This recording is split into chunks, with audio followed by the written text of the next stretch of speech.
Government ने 800 crore sanction किए Indian border के ऊपर best anti infiltration tech install करने के लिए इजराइल की हेल्प के साथ। HAL ने तेजस की दूसरी प्रोडक्शन लाइन सेटअप की। इंडिया को अगले 11 सालों में $233 बिलियन की जरूरत होगी वेपन्स खरीदने के लिए।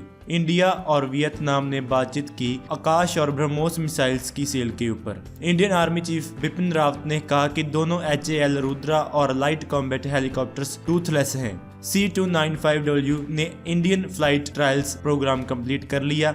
Under water harbour defence system launch किया गया।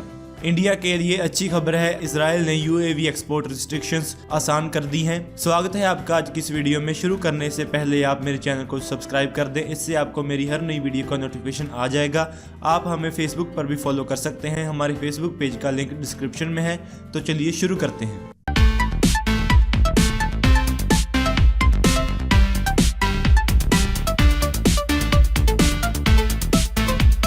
पाकिस्तान से आने वाले मिलिटेंट्स को रोकने के लिए एक बड़ा कदम उठाते हुए सेंटर ने 800 करोड़ की मंजूरी दे दी है इंडियन बॉर्डर के ऊपर दुनिया की बेस्ट टेक्नोलॉजी इंस्टॉल करने के लिए। इजराइल और इंडियन इंस्टीट्यूट ऑफ मैनेजमेंट के स्टूडेंट्स की हेल्प के साथ, जो कि जम्मू में 198 किलोमीटर लंबे बॉर्डर को कवर करेगा, जो कि जम्मू, सांबा और कठुआ डिस्ट्रिक्ट में फैला हुआ है।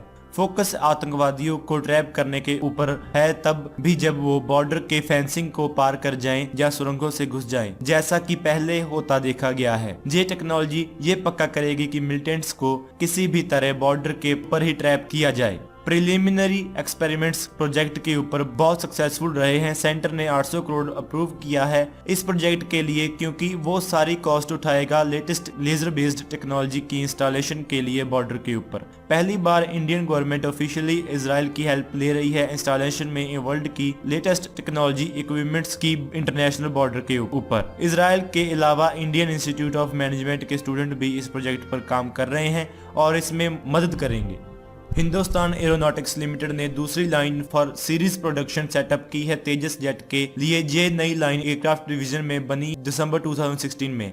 इस फैसिलिटी को फुल फ्लेज्ड असेंबली जिग्स से इक्विप किया जा रहा है। अभी तेजस SP5 को यहाँ पर इंटीग्रेट किया जा रहा है, जबकि SP4 पहले से ही मूव कर दिया गया है LCA डिवीजन में सिस्टम चेकिंग के लिए। HAL ने किरण हैंगर को कन्वर्ट किया है नई प्रोडक्शन लाइन सेटअप करने के लिए। जब दूसरी लाइन फुली ऑपरेशनल हो जाएगी तो ये एक साल में 3 एयरक्राफ्ट प्रोड्यूस कर सकेगी। ये additional facility ministry of defence के और फुल फ्लेज्ड तेजस प्रोडक्शन लाइन के अप्रूवल के बिना लिया गया है। इसे तेजस प्रोडक्शन को बढ़ाने के लिए बनाया गया है ताकि इंडियन एयरफोर्स नंबर 45 स्क्वाड्रन को स्ट्रेंथन कर सके। HAL अभी भी तीसरी प्रोडक्शन लाइन के लिए मिनिस्ट्री ऑफ डिफेंस के अप्रूवल की वेट कर रहा है। तकरीबन 30,000 स्क्वायर मीटर्स की HAL लैंड को आइडेंटिफाई किया गया है। निकुंडी के पास structural assembly hangar, process shop और शीट शॉप सेटअप करने के लिए। इंडिया को $233 बिलियन की जरूरत होगी अपनी वेपन्स और इक्विपमेंट रिक्वायरमेंट्स को मीट करने के लिए अगले 10 सालों में, according to the long term plan for 2012 to 2027। एक मिनिस्ट्री ऑफ डिफेंस की सोर्स ने यह खुलासा किया। इस बात पर डिवीजन है कि क्या इंडिया अपनी फंडिंग नीड को पूरा कर पाएगा। वेपन्स और इक्विपमेंट की लिस्ट के मुताबिक, जो कि इंडियन आर्म्ड फोर्सेस को चाहिए, इनकी कॉस्ट $223 बिलियन पड़ेगी। मिनिस्ट्री ऑफ डिफेंस की सोर्सेस के मुताबिक पैसा देश के प्रोक्योरमेंट बजट से आएगा। फंडिंग टारगेट को मीट करने के लिए इंडिया को अपनी डिफेंस स्पेंडिंग हर साल 10% से ज्यादा बढ़ानी होगी। कैपिटल हेड में फंडिंग एलोकेशन 2016 to 2017 में $37.94 बिलियन था। रुपए के हिसाब से ये 2.3% इंक्रीज हुआ पिछले साल के फंडिंग एलोकेशन से, लेकिन US डॉलर के हिसाब से यहाँ पर 10% की कमी है पिछले साल $42.1 बिलियन के मुकाबले में, क्योंकि इंडियन रुपये की कीमत डॉलर के मुकाबले कम हुई है।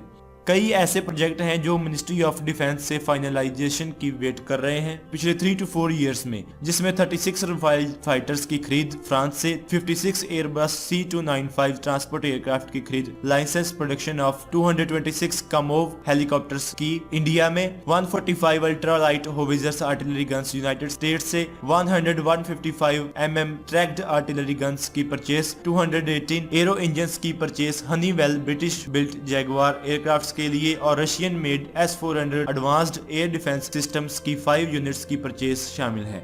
गवर्नमेंट ने कहा है कि इंडिया ने बहुत सारी टॉक्स रखी हैं सेल के ऊपर indigenously developed surface to air Akash missile और सुपरसोनिक मिसाइल वियतनाम को। इंडिया और वियतनाम स्ट्रेटेजिक पार्टनरशिप शेयर करते हैं डिफेंस कोऑपरेशन, जिसमें डिफेंस इक्विपमेंट की सप्लाई भी शामिल है। इस पार्टनरशिप का बहुत जरूरी हिस्सा है। दोनों देशों ने इस इशू के रिगार्डिंग बहुत सारी डिस्कशन की है। ऐसा सुभाष भमरे ने लोकसभा में एक रिटन रिप्लाई में कहा इस क्वेश्चन के लिए कि क्या गवर्नमेंट का वियतनाम को आकाश और ब्रह्मोस मिसाइल बेचने का कोई प्लान है। Indian army chief Bipin Rawat ने मीडिया से बात करते हुए कहा कि दोनों इंडिजिनस अटैक कॉम्बैट हेलीकॉप्टर्स में बड़ी खामियां हैं। उनकी करंट कॉन्फ़िगरेशन में दोनों के पास suitable anti tank guided missiles नहीं है, जो कि पूरी दुनिया में अटैक हेलीकॉप्टर्स का मेन वेपन है। रावत ने कहा कि DRDO द्वारा देश में डेवलप की गई हेलिना बेस्ड नाग ATGM नहीं लगता कि नियर फ्यूचर में रेडी होगी, जिससे कि दोनों हेलीकॉप्टर्स की कैपेबिलिटी में बड़ी कमी रह जाती है। इंटरिम मेजर्स के तौर पर इंडियन आर्मी ने गवर्नमेंट को ATGM प्रोक्योर करने के लिए कहा है इंटरनेशनल वेंडर्स से, जिनके लिए 3 साल पहले ट्रायल्स किए गए थे, जिसके कंटेंडर्स थे PRS-3 MBDA से और स्पाइक इजराइल से, मगर गवर्नमेंट ने अभी भी उस डील को क्लियर नहीं किया है। एयरबस डिफेंस और स्पेस एक स्टेप आगे बढ़ गया है इंडियन कॉन्ट्रैक्ट जीतने में 59 C295 मीडियम ट्रांसपोर्ट्स एयरक्राफ्ट के लिए। इस एयरक्राफ्ट के देश में ट्रायल्स पूरे हो गए हैं। एक कॉन्ट्रैक्ट साइन होने से पहले कई और स्टेप्स लिए जाने बाकी हैं, जो कि इंडिया की time consuming defence procurement system का हिस्सा है। इंडिया के पुराने हो चुके HS-748S की फ्लीट को रिप्लेस करने के लिए C295 की खरीद में 16 aircraft directly fly away condition में सप्लाई किए जाएंगे और बाकी के 40 एयरक्राफ्ट्स इंडिया में असेंबल किए जाएंगे टाटा एडवांस सिस्टम्स के साथ पार्टनरशिप में। एक इंटीग्रेटेड अंडर वाटर डिफेंस और सर्वेलेंस सिस्टम को इंटीग्रेट किया वाइस एडमिरल गिरीश लुथरा ने मुंबई में। ये सिस्टम वैल्यूएबल एसेट्स की असिमेट्रिक थ्रेट्स के आगे सिक्योरिटी को बढ़ाएगा। IUHDSS एक state of the art system है with integrated radars, electro optic cameras and sonars. Israel की डिफेंस मिनिस्ट्री ने पहले सख्त रिस्ट्रिक्शन को आसान कर दिया है जो उसने लोकल कंपनीज पर लगाई थी जो UAVs को एक्सपोर्ट करना चाहती थी। ये पॉलिसी चेंज इसलिए हुआ है क्योंकि मार्केट में ऐसे सिस्टम्स के लिए कंपटीशन बढ़ गया है। ये इंडिया के लिए बहुत अच्छा है क्योंकि इंडिया इजराइल के मिलिट्री ड्रोन्स का सबसे बड़ा खरीदार है। तो दोस्तों आज की इस वीडियो में इतना ही। Please like, share and subscribe. Thank you for watching this video. जय हिंद।